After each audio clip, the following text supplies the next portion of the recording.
Hi Andy, hi Alan. I'd like to welcome you to DJ's Denim and Leather on the Crew Rock Radio, and thank you for taking time out to talk to us about all things Tokyo Blade related. No problem. Yeah, not at all. No problem at all. Thank you. So, can you tell us the origins of the band in Tokyo Blade's earliest days? The origins of the band? Crikey. Well, you and the guys were... That's Andy, and the guys were doing their thing, and I was approached to join, and I did.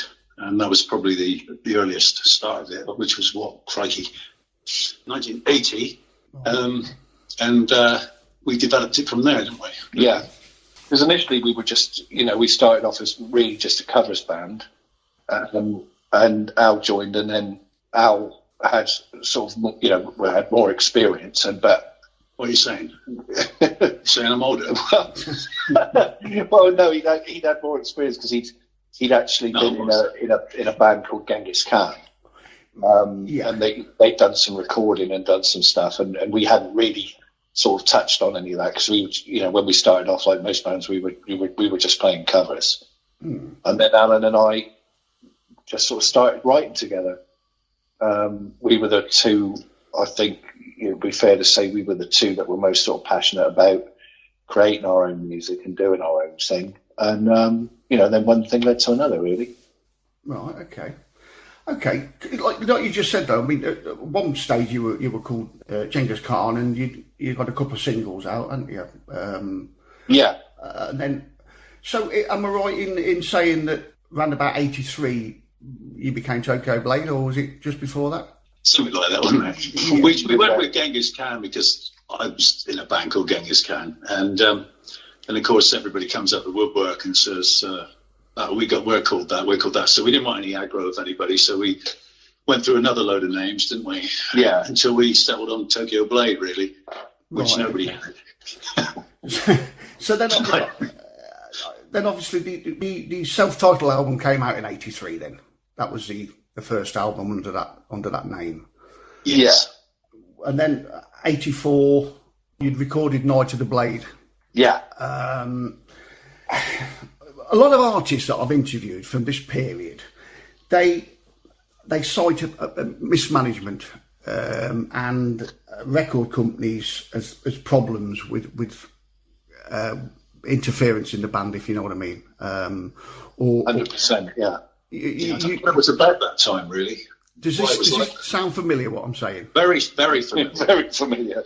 Right, okay. So I'm off for a cry. I've read what happened. I mean, do you want to talk about that period, or would you rather not? I've said it's that, I've gone through the story so many times of what happened. And I mean, to be honest, it still makes you cry, doesn't it? Yeah, it still makes me cry. To be honest, with no sort of disrespect intended, and possibly due to my nature that I don't tend to look back, I only tend to look forward. Yeah, fine. I don't think there's much to be gained from talking about it. We were very young and very inexperienced. Yeah. We were snapped up by a record company when it was very difficult to get any kind of record deal, and we just got sort of steamrolled by them into doing whatever they wanted to until we got to such a point that we realised we were being stuffed royally. Okay. And that was when, the sort of second bout of trouble started. I think that's probably the best way to put it. Yeah. No, that's absolutely fine. Okay, we're going to have a listen to our first piece of music. Could you tell us what it is, please? Yeah, this is Night of the Blade, which is off the second Tokyo Blade album of the same name. This is my version, Alan. Hope you enjoy. You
Andy, a question to you then.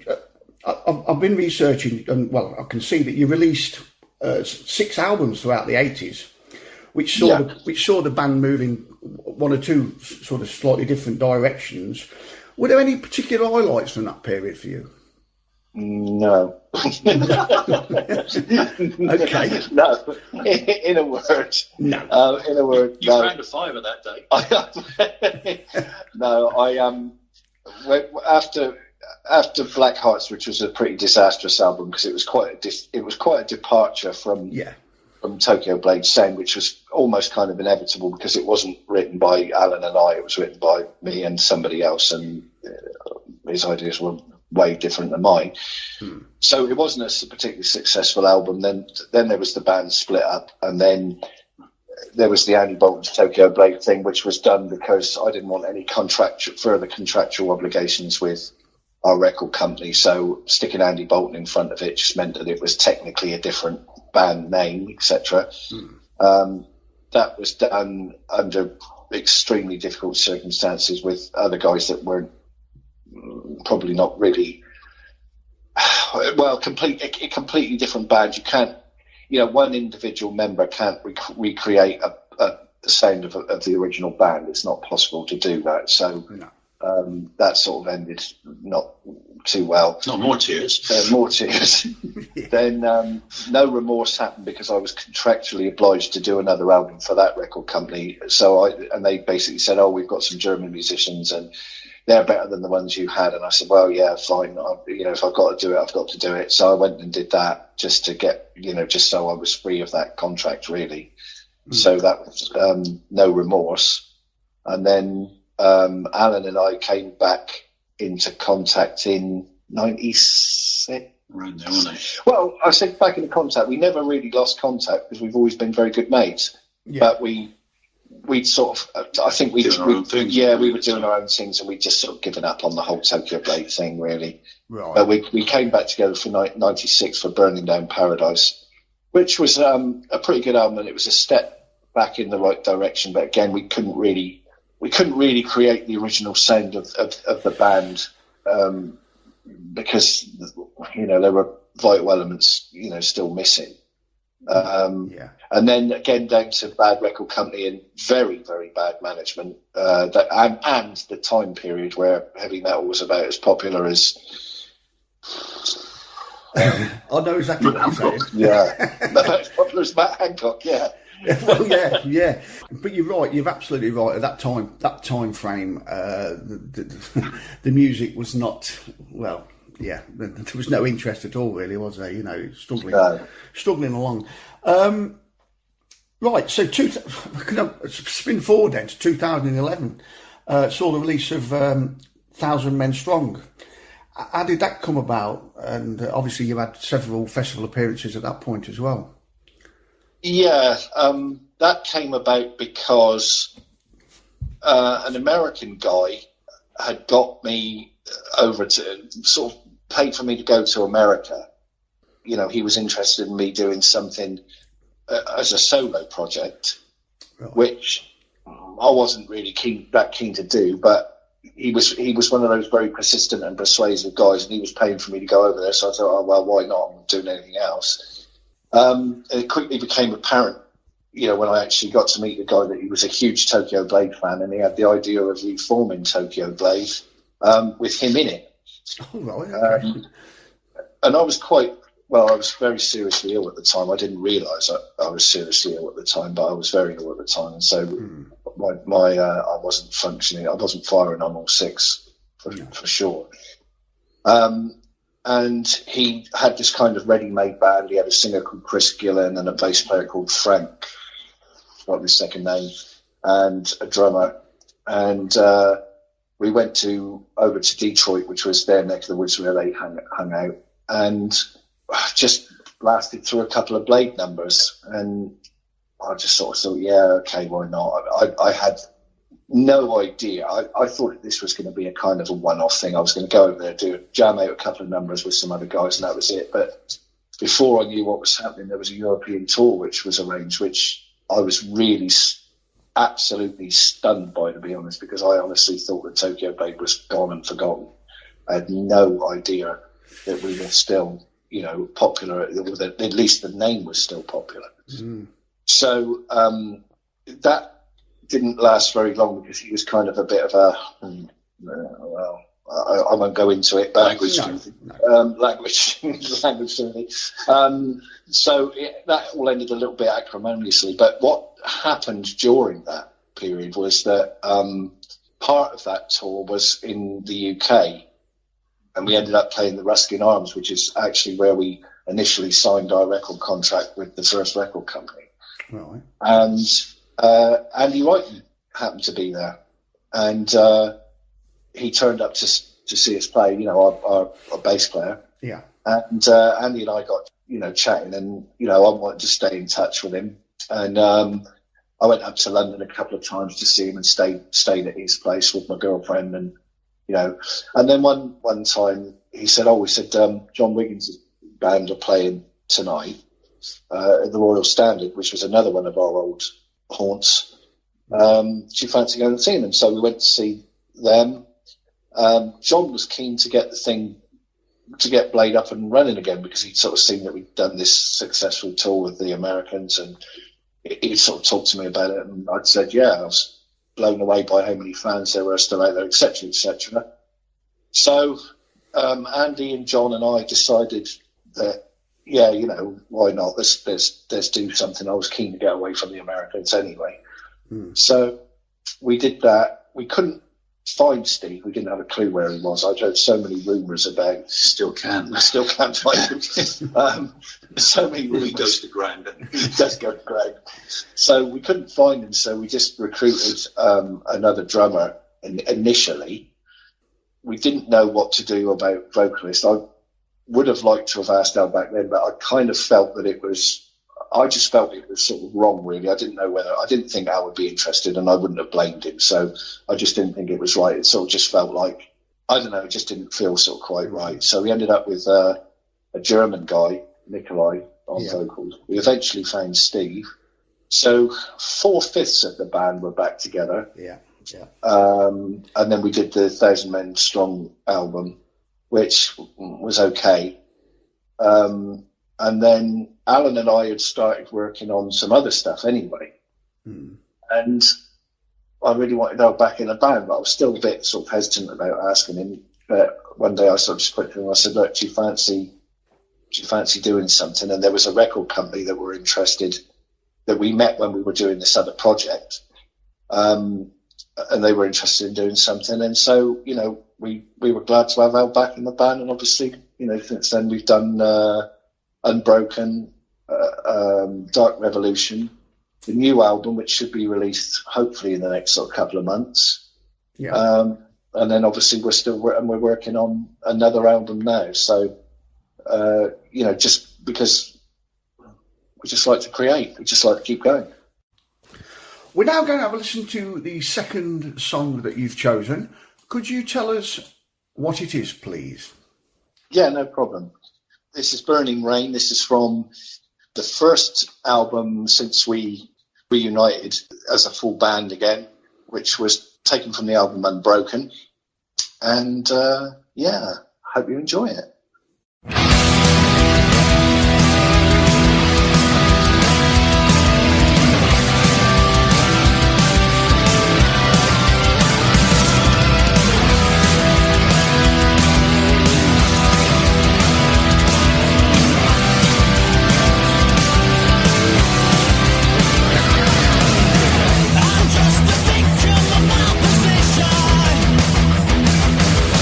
I'm just a pilgrim.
obviously the lineup's back together, and it just felt right then, obviously. Well, yeah, 100%. Yeah. You know, because between all of us, we've got so much history. Yeah. It's almost like 30 years haven't happened. Yeah. Yeah. Yeah. Yeah, it was. Sort of picked up where we left off, really. It was a funny sort of, there was no animosity, no nothing, was there? We all just sort of... No, none at all. And I think all of that sort of stuff comes with age. Yeah. You know, when you're young, when you're a kid, yes. You're silly. And when you grow up and actually mature a bit and you realise that, you know, it's all water under the bridge, and does any of it really matter? No, cosmically not. No. Just one thing I wanted to say to you that we were just touched on earlier on.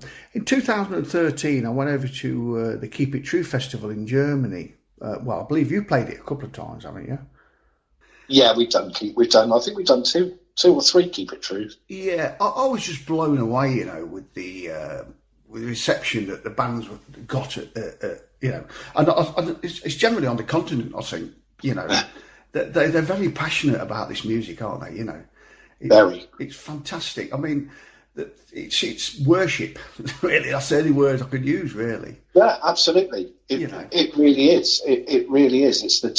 In fact, oddly enough, wherever you go in the world, they are incredibly passionate. The most passionate place I've ever been was South America, where we were like, it was like the gods had planned it, you know, and it was just absolutely unbelievable. But Europe in general was where we were readily accepted, and, you know, we had real good fans there.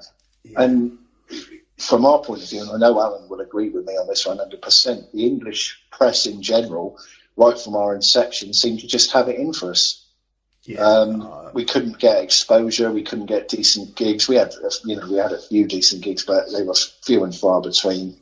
And even with the exposure of the Friday Rock show and the following session that we did for them and all the rest of it, we couldn't get arrested here. And yet in Europe, we were hailed as being it's Tokyo Blade. They're a great band, and etc. etc. So we just said, well, fuck it, then let's go to Europe. And that's where we concentrated. Well, I don't think we concentrated. It's just that's where we were wanted, wasn't it? So they wanted us there, and they loved us, and so that's where we went. We didn't kind of snub England. There was no snubbing in it. It was just that we couldn't get arrested here, but we could over there. So over there we went. Okay, I have got a question. Actually, comes from Sweden. It's a guy called Hans Kallström. He's a big fan. He would like to ask, when things open up again, have you any plans for gigs in the UK and abroad? Well, we'd love to, but things aren't as easy as they used to be. No. Now we've exited the EU. Yeah.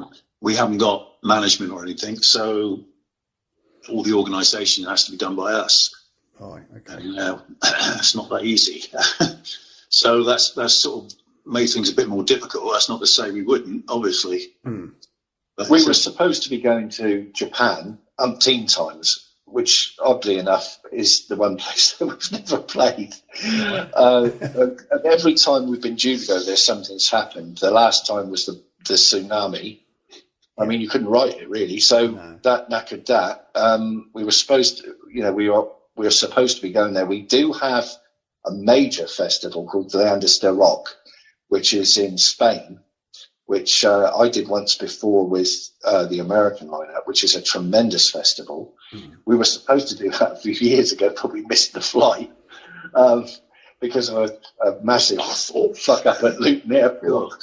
So we missed the flight and couldn't do it. And we just thought that, wow, that's us. We've blown that. We'll never get asked back. But they are very keen to have us back. And we were supposed to be doing that one last year, then this year. And now we are still on the bill for next year. Right. So if they let us out. So hopefully that'll come off, because that really is a very big festival, and it's a really, really good festival. Dark Revolution was the last album released in 2020. I featured several songs on the show, and by the way, it's a brilliant album. And you mentioned there's another one being written now as well. Would you say that this one is going to be in a similar style? The one that we've just finished writing and recording, which, as I say, that's going to be released. That's all done and dusted now. That's we've got everything for that. The artwork's done. The album's been recorded and mastered, etc., etc. Yeah. That one's going to be released in a well, hopefully in the next couple of months or the next few months. Yeah. That is when people have asked us about that, because we can't say too much about it at the moment because the record company don't want us to. But no. It's a cross. If I had to pigeonhole it, it's a cross between Unbroken and Dark Revolution. Maybe is the best way that I could describe that album. And obviously, you mentioned there's another one being written now as well. We're actually working on another album now before the new one's even been released. But that's because Al and I just like to keep busy. Yeah. And is that again similar style or? Yeah, I think. What would you say? Yeah, it's a progression, isn't it? Yeah, I suppose. Yeah, it's got elements of what we are from back times past, and elements of what we're doing now. Okay, we're now coming to our third and last song choice. Could you tell us what it is, please? This is The Devil Gonna Bring You Down. This is off Unbroken again. Again, as Ian said, it's the comeback album, if you like, from what the better word. And there we go.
Okay, one final question then before I let you go. Have you got any messages for the fans out there?